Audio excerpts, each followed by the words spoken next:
Hebu sikiza hii video vizuri. Aswa nyinyi wanaume. Sikiliza hii video vizuri sana ndugu yangu. Ina ujumbe muhimu sana kwako. Hebu sikiliza. Hivi utanioa lini Belox?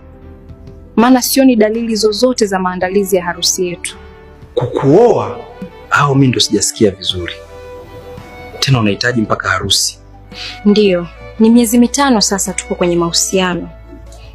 Sijui bado unanichunguza nini? Tuambiane ukweli. Sisi ni watu wazima. Au upo kwangu kunichezea tu na kunipotezea muda? Kukupotezea muda wa kufanya nini? Au wa kwenda wapi? Ni kitu gani ambacho ukifanyi kana kwamba nakubana sana?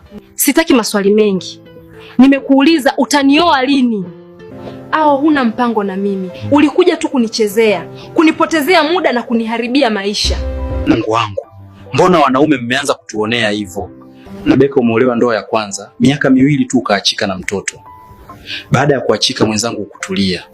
Na ukazaa watoto 2 kila mmoja na baba yake. Leo hii mimi ndiye naonekana kukupotezea muda na kukuharibia maisha.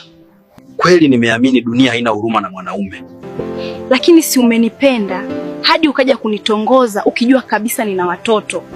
Ndiyo, ila mimi kukupenda haimaanishi lazima nikuoe.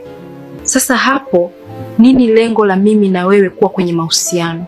Rebeka, sio kila mahusiano lazima yazae ndoa.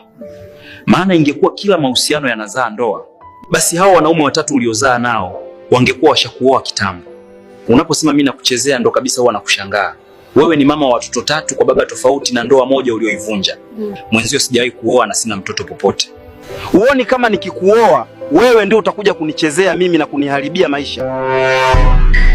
Mwanamke pekee mwenye haki ya kusema asichezewe na kuharibiwa maisha ni binti ambaye bado bikra. Wengine maaskari wastaafu mlioumia vitani, tulizeni vidonda ili msizurure ovyo. Kumbe wewe mwanaume mshenzi hivyo. Kuanzia leo sikutaki. Mimi na wewe mahusiano yanaisha. Huu sio ushenzi ila ni ukweli mchungu. Umeshatumika vya kutosha huko. Sasa unanilazimisha ndoa ili iwe sehemu yako ya kupumzika. Unanitisha kuisha kwa mahusiano. Unafikiri mimi ni bwege kumngangania mwanamke ambaye ndoa yake ya kwanza ilimshinda? Nenda huko ukaanzishe mahusiano mapya, upigwe mimba hadi ujikute una watoto 7 kwa wanaume 10. Yule